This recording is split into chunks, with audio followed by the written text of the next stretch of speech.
अजीजा ने मन ये जो मक्का डिफेंस एग्रीमेंट हुआ है तुर्की, पाकिस्तान और सऊदी अरब के दरमियान, इसकी वजह से इस्लामाबाद के अंदर आपको पता ही है तमाम बिजनेसेस को, दुकानों को जबरदस्ती सब्ज और लाल रंग लहराने का ऑर्डर दिया गया।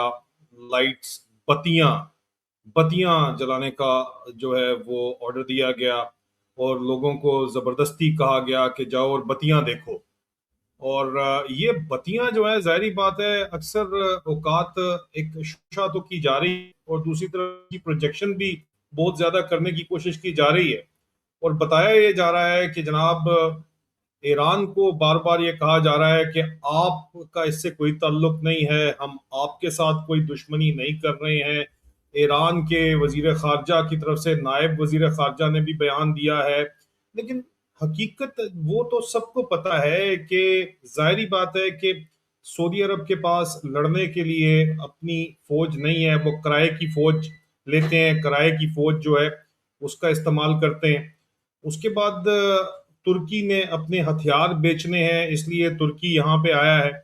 पाकिस्तान अमेरिका का गुलाम है, इसमें भी पाकिस्तान की फौज अमेरिका की गुलाम है, इसमें भी किसी को कोई शक नहीं है। तो अमेरिका की मर्जी से ही ये काम हुआ है। सऊदी अरब भी अमेरिका के ही कैंप के अंदर है और तुर्की भी नाटो के अंदर जो है वो मुस्लिम नाटो तो उन्होंने बना ली है मक्का डिफेंस एग्रीमेंट के तहत। लेकिन अमेरिका इसके अंदर पूरा फुली ऑन बोर्ड है, क्योंकि नाटो में तुर्की सेकंड बिगेस्ट पार्टनर है, फर्स्ट बिगेस्ट पार्टनर अमेरिका खुद है। तो मकसद तो इस वक्त जाहिर बात है कि एक ईरान के खिलाफ ही ये इत्तेहाद बनाया गया है, या ये कहा जाए कि ये सुन्नी इत्तेहाद है शिया के खिलाफ, तो वो भी दुरुस्त होगा। लेकिन सबसे बड़ा इशू ये है कि इस इत्तेहाद की वजह से पाकिस्तान की फौज में फसाद पड़ा हुआ है। वो क्या फसाद है उसके ऊपर बाद में आते हैं, लेकिन पहले देखिए, मुश्तरका एनिमी अगर आप समझें कि मुश्तरका दुश्मन चाहिए होता है किसी भी दिफाई मुआहदे को, यहाँ पे सऊदी अरब, पाकिस्तान और तुर्की का मुश्तरका दुश्मन फिलहाल कोई भी नहीं है। लेकिन अमेरिका पूरी कोशिश कर रहा है कि ईरान उनका मुश्तरका दुश्मन बन जाए। ठीक है, फाइन, वो एक जियो पॉलिटिकल एस्पेक्ट है, हम उसके ऊपर नहीं जा रहे। लेकिन पाकिस्तानी फौज के अंदर जो फसाद है वो क्यों बरपा है? देखिए, सऊदीज जो हैं उनको हमेशा से पाकिस्तानी फौज के ऊपर उन्होंने हासिल की है और पाकिस्तानी फौज को वो पैसा देते हैं, उनसे काम करवाते हैं। अब भी पाकिस्तानी फौज की एक डिवीजन साइज डिप्लॉयमेंट तकरीबन 24 से 25 हजार की डिप्लॉयमेंट और 24 से 25 हजार ही रिजर्व फोर्स सऊदी अरब के लिए एयर मार्क की गई है, जो कि एक बहुत बड़ी तादाद है। इससे पहले सऊदी अरब और पाकिस्तान के दरमियान तारीखी सतह के ऊपर सबसे बड़ी स्ट्रेंथ जो रह चुकी है वो एक ब्रिगेड की तबूक के अंदर थी। और ये मैं आपको वाजे कर दूं कि सऊदी अरब जो है वो डेजर्ट है, सहरा है, वहां पे मैकेनाइज्ड फोर्सेस ही डिप्लॉय की जा सकती हैं, चाहे वो मैकेनाइज्ड इन्फेंट्री हो, बख्तरबंद दस्ते हों, या फिर टैंकों वाले आर्मड कोर हो। और अब एयरफोर्स को भी डिप्लॉय किया जा रहा है, पाकिस्तान के अपने खिलाफ भी एयरफोर्स को डिप्लॉय किया जा रहा है, क्योंकि चीफ ऑफ डिफेंस फोर्सेस इस वक्त जो है वो मुनीरा मिस्त्री लग चुका है। तो एयरफोर्स को भी आगे उसने लगाया है। बेचारे वैसे ही जो है उनको कहते हैं कि हमारी बहनें हैं, सिस्टर आर्म है। लेकिन बहरहाल हकीकत ये है कि ये एक बहुत बड़ी डिप्लॉयमेंट है जो सऊदी अरब, इस दिफाई मुआहदा अगर ना भी होता तो उससे पहले भी जो सऊदी अरब पाकिस्तान का मुआहदा हुआ था उसमें पाकिस्तान का कंसर्न यही है, पाकिस्तान का किरदार यही है कि उसने किराए के ऊपर फौज देनी है अपनी।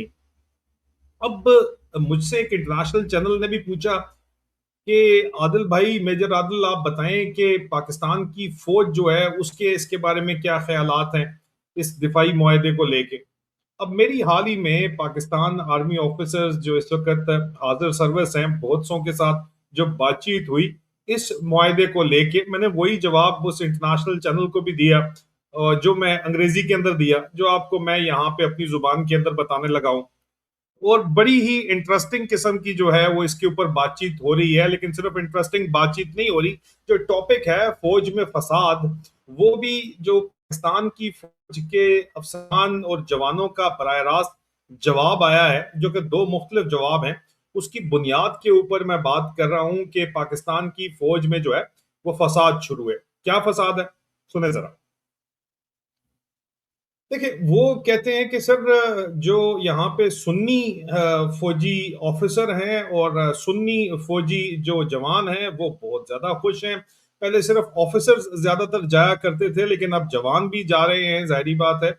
और सऊदी अरब के अंदर 2 साल की डिप्लॉयमेंट, वैसे 3 साल की डिप्लॉयमेंट हो या 2 साल की भी हो, तो उम्मीद ये की जा रही है कि वापसी पे एक नया प्लॉट, उसके ऊपर घर और एक गाड़ी। आम जवान जो होता है वो बेचारा भी आजकल प्लाटों के चक्कर के अंदर पड़ गया है, तो वो भी कोई प्लाट श्लाट ले लेता है और वो अपनी जमीन वगैरह खेती बाड़ी के लिए ले लेता है और अपनी रिटायरमेंट की तैयारी कर लेता है। फौजी जो है वो तनख्वाहदार आदमी है, ये कोई जहाद महाद कर कोई नहीं है। ये ईमान तकवा जहाद और हम अपने वतन की खातर कुर्बानी दे रहे हैं, ये टोटल टोपी ड्रामा है, ढकोसला है। आपको पता ही है, पाकिस्तान जैसे मुल्क में जहां पे कोई मीशत सिरे से चल ही नहीं रही, वहां पे नौकरी इस वक्त सिक्योरिटी, स्टेट ऑफ पाकिस्तान में सिक्योरिटी की नौकरी है। और उस नौकरी के अंदर अगर आपने वाकई पैसे कमाने हैं, हैंड टू माउथ तो आप है, तनख्वाह आपको मिल रही है और वो 15 तारीख को खत्म हो जाती है। लेकिन अगर आपने पैसे बचाने हैं तो आपको पाकिस्तान से बायर डिप्लॉयमेंट लेनी है, गुड बॉय बन के या गुड गर्ल बन के। आप तमाम कानूनी और ज्यादातर गैर कानूनी ऑर्डर्स मानेंगे तो आपको अच्छी रिपोर्टें मिलेंगी। अपनी अच्छी रिपोर्टों के लिए आप हर चीज पेश करेंगे, अपनी इज्जत भी पेश करेंगे, तब भी आपको अच्छी रिपोर्टें मिलेंगी। और तब आपकी अपॉइंटमेंट आएगी। फॉरेन कोर्सेज वगैरह तो आएंगे, लेकिन United nation peace keeping mission के ऊपर आपकी पोस्टिंग आएगी, या अब सऊदी अरब की आपकी पोस्टिंग आ जाएगी। कवैत में भी कोशिश की जा रही है कुछ लोगों को भेजने की, कतर में भी इससे पहले भेजे गए थे लोग और दोबारा कोशिश की जा रही है। अब उस पोस्टिंग के नतीजे में पाकिस्तान की तनख्वाह भी आती रहेगी, जो हुकूमत पाकिस्तान पाकिस्तान की आवाम का पेट काट के आपको दे रही है, और वो आपके बैंक अकाउंट में जाता रहेगा। जो बाहर के मुल्क से आपको पैसा मिलता है उसमें एक बहुत बड़ा हिस्सा जीएचक्यू काट लेगा, जो उनका भत्ता है। लेकिन उसके बाद भी जो पैसे मिलते हैं यूनाइटेड नेशन मिशन से या सऊदीया से, वो इतने होते हैं कि जो काम मैंने आपको बताया फौजियों का, वो यस करके हो जाता है, अच्छा खासा हो जाता है। अच्छा, पहले इक्का दुक्का पोस्टिंग्स थी। आसिम मुनीर खुद जब गया तो इसने अपने डॉक्यूमेंट्स के अंदर अपने आप को सुन्नी मुस्लिम लिखवाया हुआ है। शादी इसकी शियाज के अंदर हुई हुई है, तो इसको मसले बने थे वहां पे। लेकिन इसने आर्मी चीफ बनने से पहले अपनी जो फैमिली है उसके ट्रेवल रिकॉर्ड ईरान के सारे मिटा दिए, ईरान के। क्योंकि सऊदी शाही खानदान को इतराज था आसिम मुनीर की अपॉइंटमेंट के ऊपर, तो फिर शहबाज शरीफ बकायदा तौर के ऊपर खुद गया वहां पर। उसने कहा कि ए साड़ा बच्चा ਅਸੀਂ संभाल लांगे, तुम फिक्र ना करो। वड्डे मियां साहब दसिया या शेख ਇੱਥੇ ਵੇਖ, ये हमारे, हमने काबू कर लिया है, ये हमारी गारंटी है, आप इसको छोड़े, आप हमें देखें, ये हमारी गारंटी है। बहरहाल ये काम हुआ। ये आपको बताता क्या है? ये बताता है कि सऊदीज जो हैं वो शिया ऑफिसर्स, शिया जवानों को नहीं कबूल करते अपने मुल्क में डिप्लॉयमेंट के लिए। जाहिर बात है भाई, पे मास्टर अगर सऊदी हैं तो वो अपनी मर्जी से काम करवाएंगे ना। अब पाकिस्तान की फौज में जो लड़ाका और जंगजू बहुत जबरदस्त तादाद है, जिसमें नॉर्दर्न लाइट इन्फेंट्री मिसाल के तौर के ऊपर जवान है, वो तो पूरी पूरी यूनिट्स जो है वो अहले तशी हैं, इस्माइलीज भी हैं उसके अंदर। और 30% आपकी कम भी स्ट्रेंथ इस वक्त जो है वो अहले तशी है, हमारे भाई हैं, वो शिया भाई हैं हमारे, और फाइटिंग आर्म वाले तगड़े लोग। इसी तरह आर्मड कोर की यूनिट और मैकेनाइज्ड बटालियन और पाकिस्तान एयरफोर्स के अंदर भी लोग हैं जो जा रहे हैं, लेकिन सऊदीज क्लियरेंस नहीं देते। जब उनको लगता है कि ये शिया है, अगर उनको शक हो जाए तो, ऑल्दो इनके पर्सनल डॉक्यूमेंट्स तो वो नहीं देते, लेकिन नाम से अंदाजा लगाया जाता है। आसिम मुनीर ने सऊदी अरब की पोस्टिंग के लिए स्पेशल, जब ये कोर ऑफ मिलिट्री इंटेलिजेंस से गया था, उसने स्पेशल वहां पे सर्टिफिकेट जमा कराए थे अपने मदरसे के कि मैं अहले सुन्नत घर से हूं। कन्वर्ट इसने बाद में कर लिया था अहले सुन्नत से, आपको पता ही है, शादी के बाद लोग कहते हैं। लेकिन अब तो ना वो सुन्नी है ना शिया है। यजीद का क्या मजहब है मुझे तो नहीं पता, आप बता दें कमेंट्स में अगर आपको पता हो तो। लेकिन इस सऊदी अरब की कंपल्शन की वजह से पाकिस्तान की फौज में अब, क्योंकि बहुत मैसिव डिप्लॉयमेंट है और तारीख में इतनी बड़ी डिप्लॉयमेंट कभी नहीं हुई। इससे पहले मैंने आपको बताया कि एक आर्मर्ड ब्रिगेड तबूक के अंदर रहा है, अब पूरा डिवीजन जा रहा है। तो लोग खुलेआम बात करें कि हमारा क्या कसूर है भाई।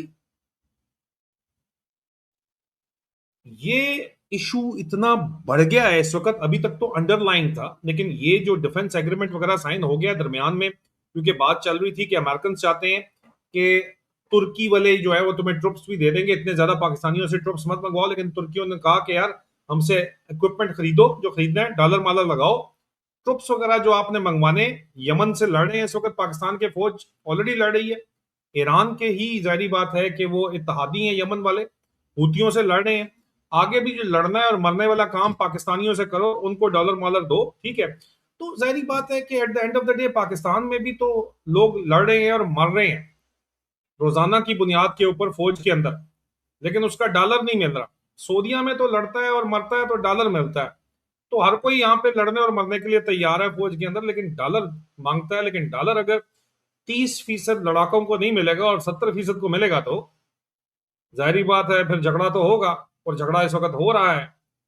आसिम मुनीर के ऊपर ये इल्जाम फौज के अंदर लगाया जा रहा है, फील्ड मार्शल सैयद आसिम मुनीर के ऊपर, कि ये बंदा अपना कैरियर पाथ, इसने अहले सुन्नत था, मास्टर का बेटा था, शादी बड़े ही तगड़े किस्म के शिया घराने के अंदर की इसने, जिसकी वजह से इसको कैरियर लैडर मिला, सीढ़ियां मिली, और उन सीढ़ियों पे चढ़ता चढ़ता जो है ये हायर रैंक्स के अंदर पर हुआ, और जब ये जर्नैल बन गया उन सीढ़ियों की वजह से, तो वो सीढ़ियां साइड के ऊपर मार के इसने तीसरी सीढ़ियां पकड़ ली लंदन प्लान के अंदर आके।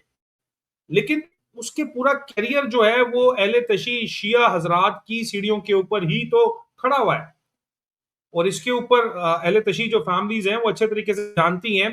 कैप्टन सैयद हैदर मेहदी जो है वो जिस वक्त जनरल बाजवा को मिले थे, तो जनरल बाजवा ने आसिम मुनीर अगला चीफ लगने वाला था, उसको यही बताया था कि सर ये आपको पता है कि आप लोगों के साथ हैं, आपके साथ हैं, मतलब अहले सुन्नत से ये कन्वर्ट कर चुके थे शिया, और ये शिया इमाम बारगाह वगैरह जाया करते थे कैरियर प्रोग्रेशन के लिए। तो अब बात यह है कि वो उनका जाती फेल है, और हमें किसी का कोई एतराज नहीं है, लेकिन इस लेवल के ऊपर ये मामला जाती फेल नहीं रहता। आपने आसिम मुनीर ने कैरियर प्रोग्रेशन के लिए फिरके को भी इस्तेमाल किया, मजहब का भी इस्तेमाल किया, जिन लोगों का इस्तेमाल किया वो आज हैरान परेशान बैठे हुए हैं कि यार ये किस किस्म का बंदा है।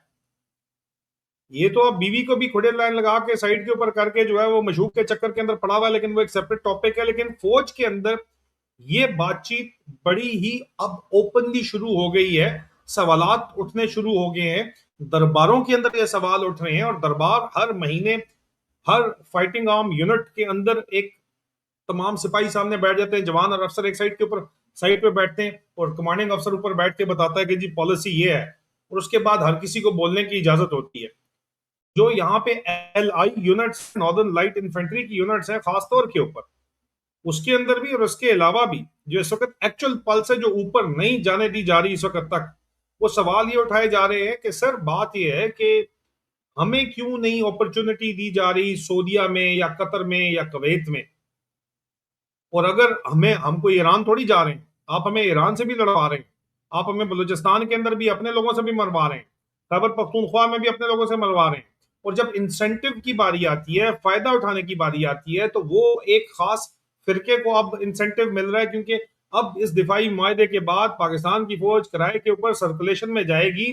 पिछली दफा भी 10-12 साल ये सर्कुलेशन चली थी, तकरीबन पूरी फौज ही तर गई थी मां सिवाय शिया ऑफिसर्स और जवानों के। तो अब क्या, जिस तरह जनरल एजाज अमजद जो जनरल बाजवा के ससुर थे, जो कादियानी अहमदी थे, और जिस वक्त उनकी प्रमोशन की बारी आई तो जनरल असलम बेग चाहते थे कि वो प्रमोट हो जाएं, तो उनको कहा गया कि यार इनको प्रमोशन करनी करनी है, लेकिन एजुटेंट जनरल उस वक्त जो है वो इंतहाई कटर किस्म के जो है वो मजहबी थे, तबलीगी थे। जनरल मलिक जो थे, वो जनरल GM मलिक जो है वो उनके बेटे इस वक्त DGISI है, जनरल आसिम मलिक।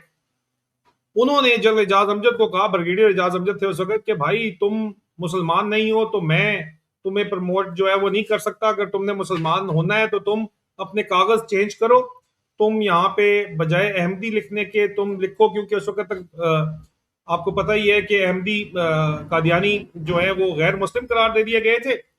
हालांकि दे दिए गए थे, क्रिश्चियंस भी हैं, सिख भी हैं यहाँ पे इस फौज के अंदर, लेकिन खास तौर के ऊपर एक एग्जाम्पल क्रिएट की गई कि personal secretary to the chief of army staff general Aslam Beg को कहा गया कि तुम अपना मजहब चेंज करो, और उन्होंने मजहब चेंज किया, उन्होंने अपना फिरका फिरका सेक्ट लिखा होता है वो चेंज किया, उन्होंने सुन्नी लिखा, उनको दोबारा से कलमा पढ़ाया गया।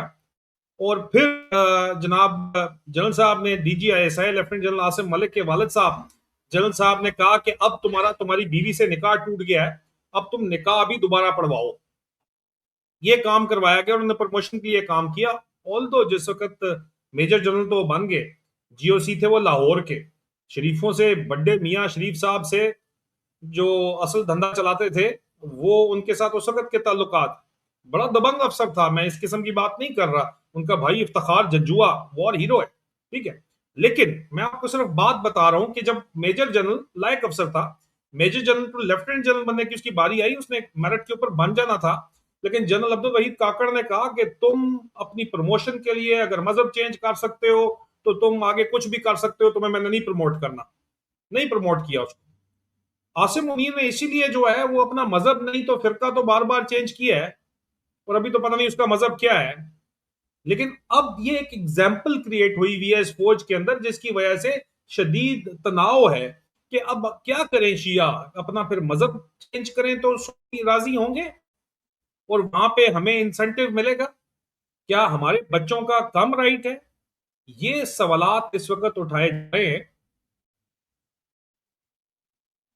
और इन सवालात की वजह से फौज के अंदर जो तनाव है वो इस वक्त मैं आपको क्लियर कट बता रहा हूं कि बहुत से इस वक्त, क्योंकि प्रमोशन सितंबर में होने वाली है, कोई भी जनरल ऑफिसर कमांडिंग जो है वो रिस्क नहीं ले रहा ऊपर रिपोर्ट भेजने का GHQ के अंदर, कि आसिम मुनीर के पास, ये आर्मी चीफ के पास ये रिपोर्ट पहुंचे कि ये मामला इंतहाई संगीन किस्म के जो है वो शिद्दत इख्तियार कर सकता है। एक तरफ तो ये मामला है, दूसरी तरफ बात है कि ईरान को भी पता है कि ये सो कॉल्ड इत्तेहाद तो उन्हीं के खिलाफ बना हुआ है, और आज ये हुती से लड़े तो कल हमारे खिलाफ भी इनको डिप्लॉय किया जा सकता है। और पाकिस्तान के अंदर इस वक्त बातचीत चल रही है कि ईरान पे इल्जाम बलूचिस्तान की जो इस वक्त इंसर्जेंसी है उसका लगाया जाए, और ईरान से नया फ्रंट खोलना चाहते हैं अमेरिका को खुश करने के लिए। सिर्फ अमेरिका से डॉलर कंफर्म नहीं हो रहे, अमेरिका अपने इलेक्शन की तरफ जा रहा है, सदर ट्रंप जो है वो डॉलर इनको कहां से देगा। लेकिन ये जो इस वक्त पाकिस्तान की बुनियादें तो पहले ये हिला चुके हैं, लेकिन पाकिस्तान के नजरियाती असास हमेशा से कभी भी शिया सुन्नी एक डिवाइड मौजूद रही है, जो जनरल जियाउल हक के दौर के अंदर बहुत शदीद एक्सप्लॉइट हुई थी। और डॉक्यूमेंटेड एविडेंस के मुताबिक 40,000 से ज्यादा पाकिस्तानी शिया सुन्नी फसाद के अंदर जो है वो शहीद हुए थे, मारे गए थे।